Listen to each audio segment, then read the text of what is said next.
Olá, eu sou Edenilton Salvador e estamos começando mais um OAB na TV, um programa da Ordem dos Advogados do Brasil, 8ª Subseção Piracicaba.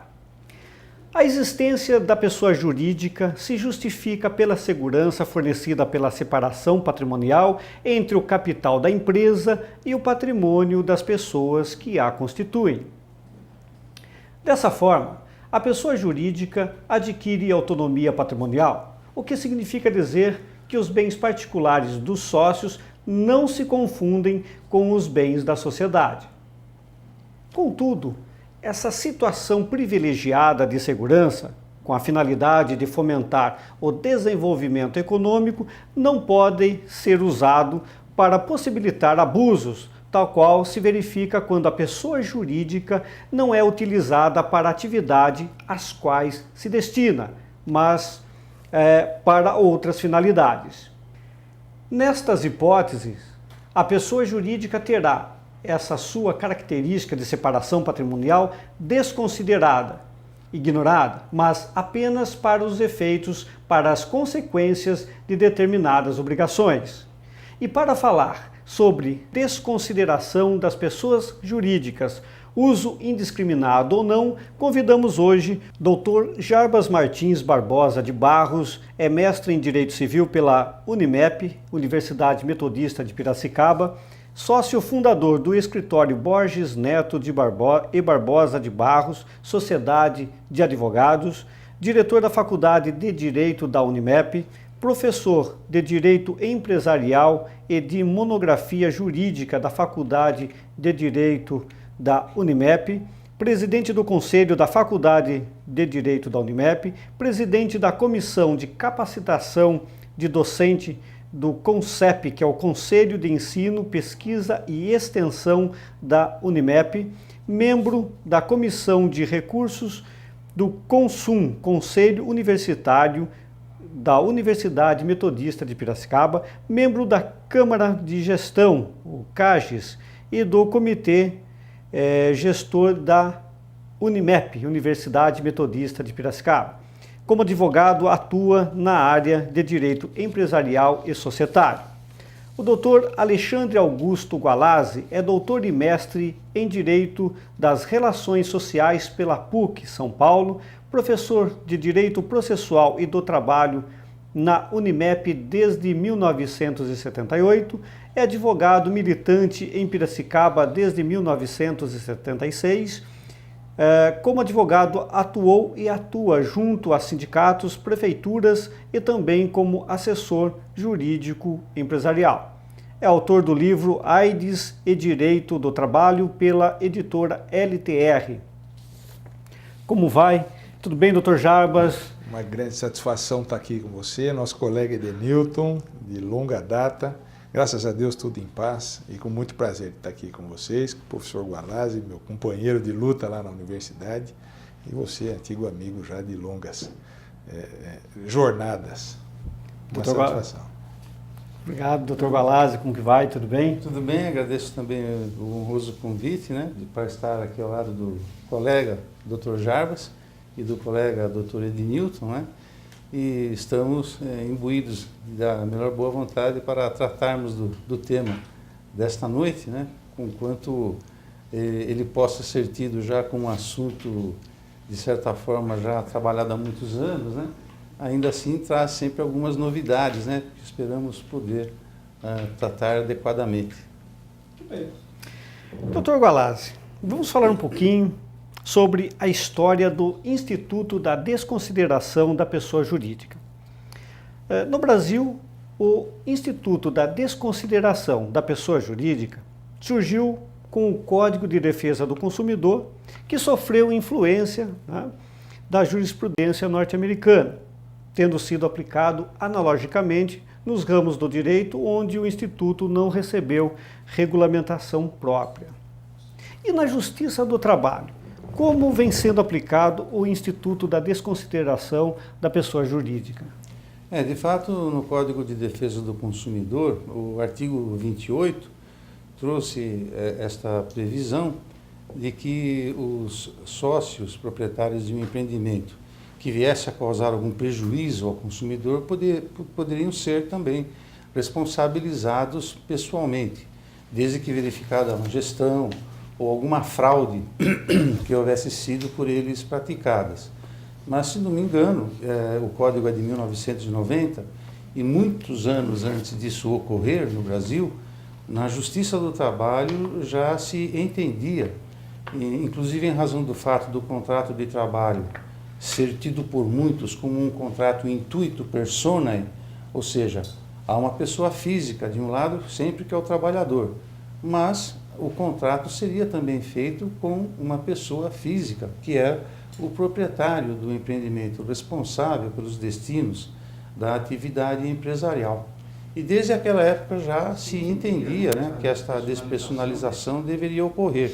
Aliás, diríamos até mesmo antes do professor Rubens Requião, um reconhecido autor na área de direito comercial, ter na década de 60, ainda do século passado, ter trazido esta novidade, né, em sua obra, do desregramento da pessoa jurídica do direito norte-americano para o Brasil. Foi ele quem trouxe essa primeira posição na área do direito comercial.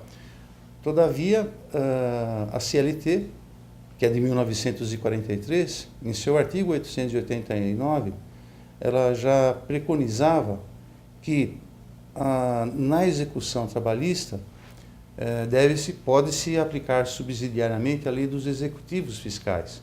E acredito que essa já tenha sido uma porta de abertura para que a teoria da despersonalização entrasse na Justiça do Trabalho. O Instituto da Desconsideração foi positivado no Código de Defesa do Consumidor, no artigo 28, e, segundo os críticos, de forma muito abrangente, ignorando a sua aplicação de forma excepcional. Eu pergunto ao Dr. Jarbas, a redundância, ou seja, excesso, exagero na responsabilização oriunda de abuso de direito, excesso de poder, infração de lei, violação dos estatutos ou contrato social, assim como na definição de má administração? Bom, o problema, então, da desconsideração da personalidade jurídica e do texto legal, tal como se apresenta no Código de Defesa do Consumidor, que, aliás, não é o único dispositivo legal, hoje ela vem positivada também no artigo 50 do Código Civil, né? Enfim. E em todos os dispositivos legais, seja no Código de Defesa do Consumidor, no Código Civil, no Código Tributário Nacional, em todos esses dispositivos, há sempre uma exigência de uma conduta contrária ao direito por parte deste empresário que venha a ser responsabilizado, né? De tal maneira que há que se verificar o excesso de mandato, há que se verificar a confusão patrimonial, há que se verificar condutas, portanto, contrárias ao direito e que, uma vez identificadas depois da correta apuração, poderiam excepcionalmente autorizar que o juiz, na proteção do direito de qualquer que fosse o prejudicado, não apenas na Justiça do Trabalho, né, seja o consumidor, seja o crédito tributário, seja o próprio trabalhador, desconsiderasse episodicamente a personalidade jurídica com vistas a alcançar o patrimônio, claro, em decorrência de uma conduta contrária ao direito que causou o desvio de patrimônio ou mesmo aquele prejuízo. Assim, apenas para nós problematizarmos aqui a questão, né, eu tenho orientado alguns alunos na universidade a desenvolver pesquisa e a não desistir, né, porque eu procurei, até sabendo que eu estou do lado de uma fera aqui, também me atualizar na literatura, inclusive especializada da Justiça do Trabalho, e todas as justificativas dos acórdãos, né, que se verifica são sempre no sentido de que se trata de um crédito alimentar, que se trata de uma desconsideração fundada na defesa da dignidade humana, né? no entanto, eu contraponho o princípio do respeito à dignidade humana com o princípio que sustenta o Estado democrático de direito, né? Que é o da legalidade. Afinal, ninguém é obrigado a deixar de fazer ou deixar de fazer alguma coisa, senão em virtude de lei. Isso são institutos que estão lá na nossa Constituição Federal, e os dispositivos legais sobre os quais a gente se referia há pouco, todos eles, né? Todos eles exigem a conduta. E o que a gente verifica muitas vezes hoje, e que vem numa crescente, é que o instituto, que era para ser excepcional, é aplicado como regra. E uma regra absoluta, que não comporta exceção. E, doutor Gualazzi, o senhor acha que na justiça ao trabalho, né, há um certo exagero na aplicação da desconsideração da pessoa jurídica? Não, quer me parecer até que a magistratura trabalhista, de uma forma geral, tem sido muito cautelosa, às vezes, ao meu ver, para o meu gosto até excessivamente cautelosa, quando antes de lançar mão do recurso da desconsideração, seguindo rigorosamente a regra, ainda intima, né, os sócios da sociedade que está em dificuldades econômicas, para que esses indiquem os bens disponíveis da pessoa jurídica, porque, como disse muito bem o professor Jarbas, a regra é clara, essa responsabilidade ela é subsidiária, ela não pode vir antes do constricionamento, da execução dos bens patrimoniais próprios da pessoa jurídica. E os juízes, então, parcimoniosamente, em casos inclusive em que a revelia da pessoa empresária, da pessoa jurídica empresária, ele próprio, curiosamente, toma a iniciativa de determinar a expedição de ofícios à Secretaria da Receita Federal para ver se existem bens da sociedade, para o órgão estadual que regulamenta a propriedade dos veículos automotores, né? Secretaria de Trânsito, para verificar se existem veículos, né? Imóveis. Quer dizer, a própria Justiça começa a se posicionar no sentido de resguardar o direito do sócio. Somente quando esgotadas todas as possibilidades, e por ser realmente uma questão social, que pode causar um grande dano, né, para a sociedade, porque realmente o salário é uma verba de caráter alimentar, é que se atinge o patrimônio do sócio. Eu apenas gostaria de fazer uma observação, com todo o respeito ao professor Jarbas, e se o doutor Ednilton me permitisse, no sentido de que já dizem alguns autores, né, trabalhistas há muito tempo, né, que o único patrimônio do trabalhador é o seu salário. Bom, se o patrimônio do trabalhador é o seu salário, aquelas verbas que decorrem do contrato de trabalho, torna-se minimamente curioso que no caso de uma falência, de uma insolvência de uma empresa, um sócio possa preservar o seu patrimônio particular e o trabalhador não. Quer dizer, haveria um desequilíbrio, porque o trabalhador perde o seu patrimônio, então, totalmente, se bem que nós sabemos que não é bem assim. Talvez ele consiga, até nos autos da falência, receber os seus haveres dentro do limite dos 150 salários mínimos, né, que eles são reservados. Só me né? permita o direito de resposta aqui. Mas, naturalmente, que o patrimônio do trabalhador único, a não ser, talvez, uma casinha, um carro antigo que ele possa adquirir em sua vida, né, normalmente, realmente é o seu salário, né? E isto faz com que, de fato, houvesse eventualmente um desequilíbrio, né, nas relações socioeconômicas. E o direito do trabalho, que é um direito criado pelo modelo econômico capitalista, não é um direito criado pelo trabalhador, é o sistema que cria o direito para se defender do socialismo, né? Cria então esse mecanismo para tentar evitar o esgarçamento das relações sociais e até a revolução. Essa é que é a questão. Pois eu respondo com muita tranquilidade. Se você analisar de onde vem o Instituto da Autonomia Patrimonial e que distingue a pessoa do sócio da pessoa jurídica, né? Você percebe nitidamente como vem acontecendo nos dias de hoje, o Estado se movimentando no sentido de baixar IPI e de criar instrumentos para fomentar a economia. E claro, por que o Estado precisa que a economia seja fomentada? Porque das riquezas que o país consegue produzir é que nós vamos conseguir gerar segurança, que nós vamos conseguir gerar educação, que nós vamos conseguir gerar empregos, que nós vamos conseguir gerar o bem-estar do povo em geral. ok? Agora, no momento em que você, analisando o direito como instrumento de custo, porque há que se levar em consideração que o direito é custo também. Se você tiver uma justiça mais ou menos protetiva, ela será mais ou menos atraente para que o investidor se estabeleça em localidades em que você tem uma aplicação indiscriminada de um instituto, por exemplo, não é isso? Agora, veja, isso não é de hoje, isso é de muito tempo, desde que se cria a autonomia patrimonial. E o objetivo qual era? Justamente pegar o indivíduo que tem alguma coisa e dizer para ele, olha, a atividade econômica de produção e circulação de bens e serviços é uma atividade de risco. Mas você não precisa ficar com o seu dinheiro guardado debaixo do colchão. Invista, nos ajude a prover as necessidades do povo, a produzir bens e a produzir riqueza, a produzir tributos, a produzir tudo isso que eu falei há pouco, porque eu te darei a oportunidade, isso o Estado falando naturalmente, de separar do seu patrimônio parte que você não quer colocar no risco e manter no risco apenas a parte que você destacou para tanto. Este é o trato social que continua escrito no Código Civil de 2002, portanto não é antigo, é recente, e esse pacto social foi renovado nessa legislação.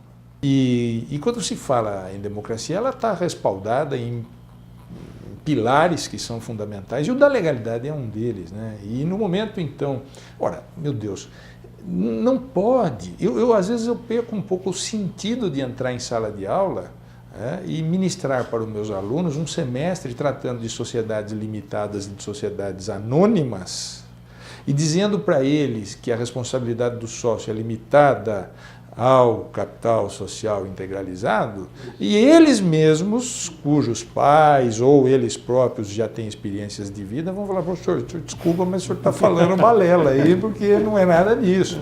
E aí eu sou obrigado a dizer para eles, é verdade, eu estou falando balela mesmo, porque o que eu estou falando para vocês aqui na teoria, e vocês vão pegar a própria doutrina, né? Que eu estou indicando na bibliografia, e vão verificar que um dos renomados autores, que aliás tem origem no direito do trabalho, que é o nosso amigo Fábio Lyoa Coelho, né? Professor renomado e autor consagrado no direito empresarial, ele mesmo diz na obra dele, né? Assim, puxa vida, não se trata de ser para cá ou para lá, a questão é se está escrito, se está posto, se isso é resultante do pacto social, cumpra-se aquilo que está claro na legislação. Se existe sociedade limitada e se os preceitos que regem a sociedade limitada ou a sociedade anônima são esses, o limite do risco que o empresário deve se sujeitar é o do capital social integralizado e do patrimônio que aquela empresa adquiriu. Né? Você me permitiria uma parte? É que, enquanto nós estejamos lidando com advogados... A conversa está muito boa e muito aquecida.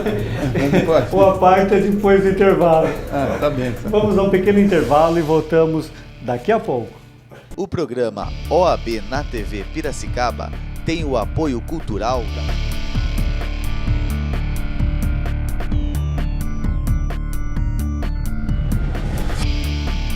Fernandes e Rodrigues Consultoria. Biotipo, farmácia de manipulação.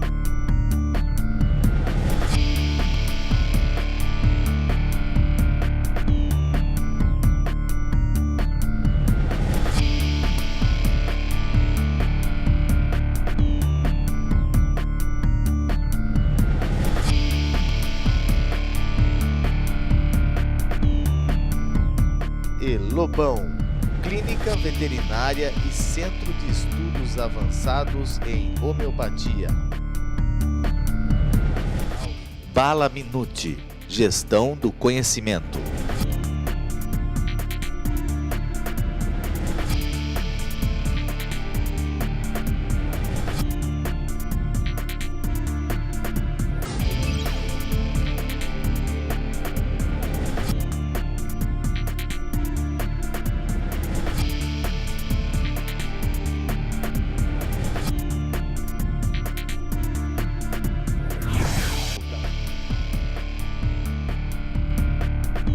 Estamos de volta com a OAB na TV, um programa da Ordem dos Advogados do Brasil, 8ª Subseção Piracicaba. E hoje tendo o prazer em receber os doutores Jarbas Martins Barbosa de Barros e Alexandre Augusto Gualazzi, falando a respeito da desconsideração das pessoas jurídicas, uso indiscriminado ou não.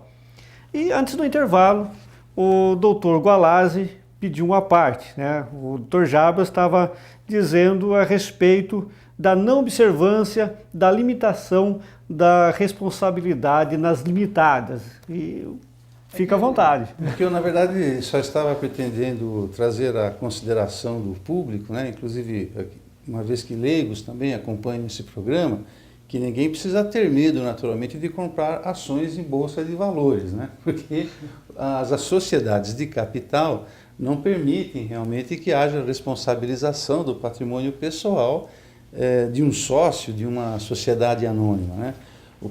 Se bem que o gestor da sociedade anônima, o diretor, o sócio-presidente, aquele que foi eleito, enfim, para o cargo, né, de direção da sociedade, ele também pode ser responsabilizado em algumas hipóteses previstas em lei. Mas não o acionista, naturalmente, que adquire ações em balcão, em mercado imobiliário, mercado mobiliário, melhor dizendo, aberto, não é? Então, há que se fazer essa distinção, que o problema maior estaria realmente hoje com a maioria das sociedades que tomam a forma de sociedades por cotas de responsabilidade limitada. Quanto à aplicação ou não da lei, da forma como ela está hoje constando no Código Civil Brasileiro, nós teríamos que novamente nos reportar ao fato de que a CLT em si não traz nada a respeito desta responsabilização dos sócios desta forma objetiva. Trata-se sim de uma construção pretoriana, de uma construção dos tribunais trabalhistas brasileiros. Agora, é lógico que o juiz, ao aplicar a lei, ele também não pode confeccionar a norma jurídica a partir do nada. Ele tem um precedente. A Constituição da República Federativa do Brasil, por exemplo, no seu artigo 7º, já está estabelecendo direitos fundamentais do trabalhador. A própria Constituição também consagra a livre iniciativa e a propriedade privada, mas limita também a exploração da propriedade privada e impõe certas restrições, né, à forma como essa exploração deverá ser feita. E uma delas é a própria legislação do trabalho. Aliás, não querendo ser pedante, mas talvez já seja, né? Eu repetiria, quem não quer se estabelecer, não se estabelece. Ninguém é obrigado a ser empresário. Mas se for empresário, o contrato de trabalho já está pronto. Ele é imposto pelo Estado.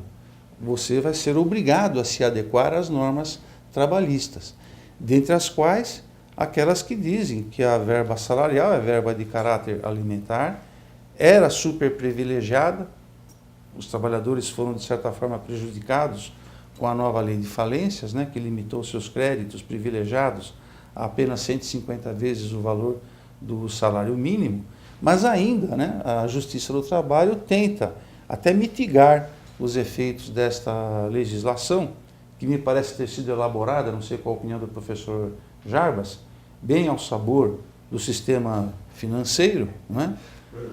Mas que de qualquer forma tem trazido uma perplexidade muito grande. Só queria acrescentar que já algumas decisões, e agora me dirigindo aos colegas, né, advogados, que já devem conhecer, mas é uma notícia alvissareira, né, para quem está na lide, né, com questões trabalhistas, não naturalmente para quem defende o ponto de vista oposto, mas em falências já se decidiu que o crédito trabalhista não poderia mais ser considerado privilegiado, e a sociedade empresária já estava com seus bens esgotados. Então, aplicou-se a teoria da despersonalização para prosseguir-se na execução, agora sobre os bens particulares dos sócios falidos. Eu estou sentindo uma certa impaciência por parte do Dr. Jarbas. Não, mas...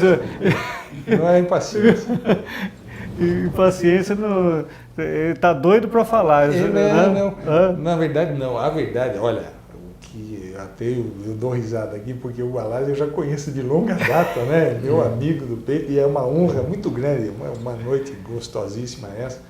E eu dou risada justamente porque eu já conheço na sutileza da colocação a provocação, né? Então é evidente que... Aliás, era bom dizer que lecionamos juntos, né? Isso mesmo, somos professores. Direito comercial e o direito no trabalho. Exato, na mesma turma, isso né? mesmo. Cada qual com esta abordagem. Nossos alunos, você imagine qual é o conflito que devem evidenciar. Mas, na verdade, essa inquietação é fruto mesmo do respeito, da consideração e que tem pelo amigo.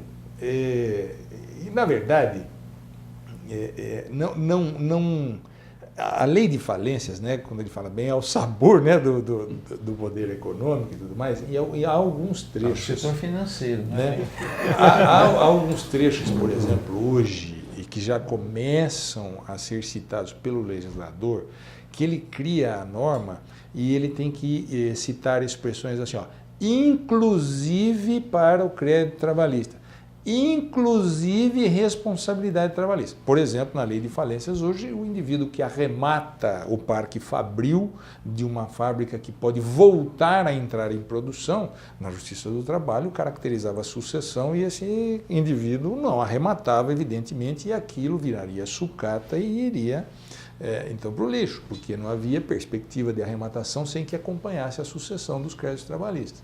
Então, quer dizer, o legislador está tão preocupado com esse comportamento que eu não tenho a menor sombra de dúvida que é nobre o pensamento do magistrado, do aplicador do direito, do cientista do direito, que defende esta condição de hipossuficiência generalizada do empregado, percebe? Eu não tenho a menor dúvida de que há nobreza nesse pensamento.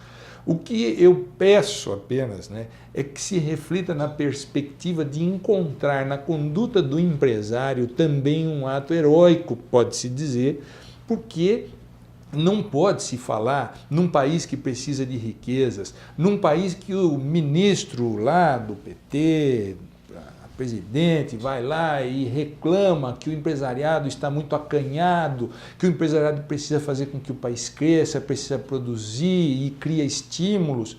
Não adianta eu dar com uma mão e tirar com outra. O pacto social, em última análise, é no sentido de que todos precisam de todos. O empresário precisa da mão de obra e a mão de obra precisa de lugar para ser entregue.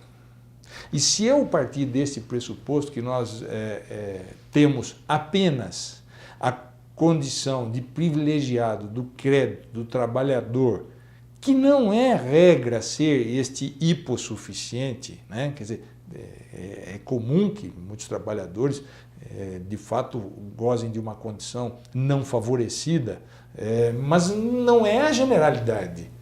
E não é raro acontecer, e eu já testemunhei situações em que o próprio empresário, sócio daquela sociedade empresária, ficou muito pior situação verdadeiramente do que o próprio empregado de alto escalão. Muito bem, estamos chegando ao final do nosso programa. Dr. Gualazzi, já deu para ver que o senhor não concorda com o nosso colega, né? E aproveitando as suas considerações finais... Pois não. De fato, eu entendo que na Justiça do Trabalho o Instituto não vem sendo aplicado de forma arrevezada, uma vez que respeita-se, inclusive, né, a responsabilidade subsidiária. Não existe responsabilidade solidária direta do empresário. É se e quando, né, o empreendimento se mostrar inidôneo financeiramente, aí então sim, esta opção poderá ser aplicada pelo juiz do trabalho.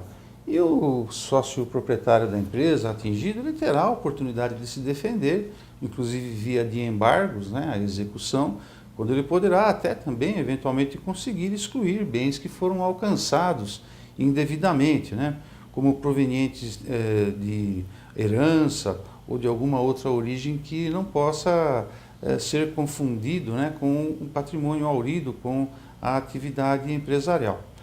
Apenas para finalizar, eu gostaria de dizer que se existem alguns poucos empregados privilegiados que têm um nível salarial um pouco diferenciado, que a imensa maioria do povo brasileiro é composta de pessoas pobres ainda, né? E quando essa teoria da desconsideração surge, ela surge exatamente para estas pessoas. E são estas pessoas, as pessoas pobres, que precisam da justiça. Ninguém mais do que eles precisam de justiça.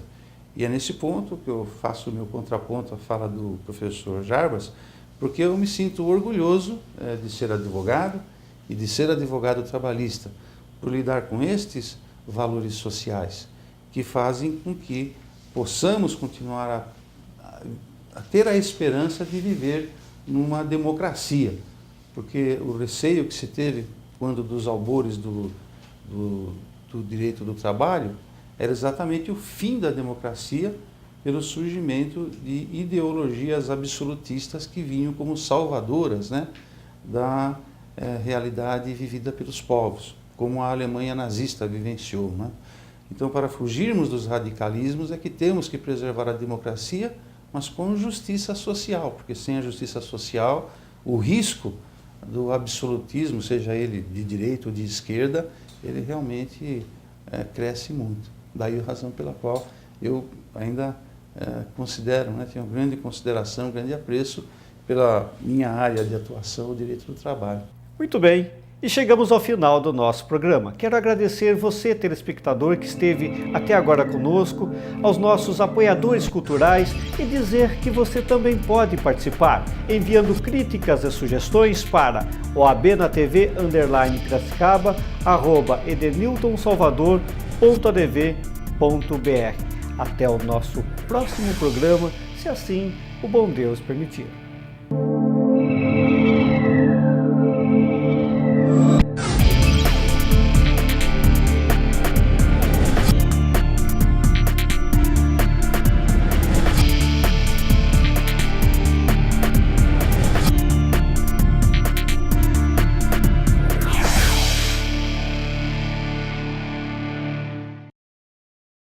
O programa OAB na TV Piracicaba tem o apoio cultural da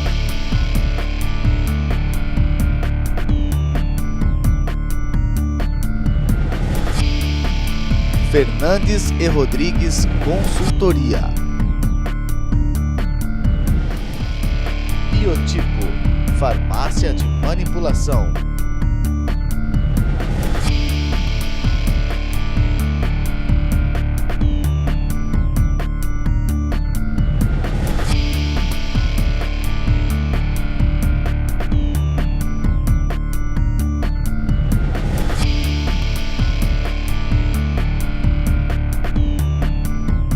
e Lobão, clínica veterinária e centro de estudos avançados em homeopatia.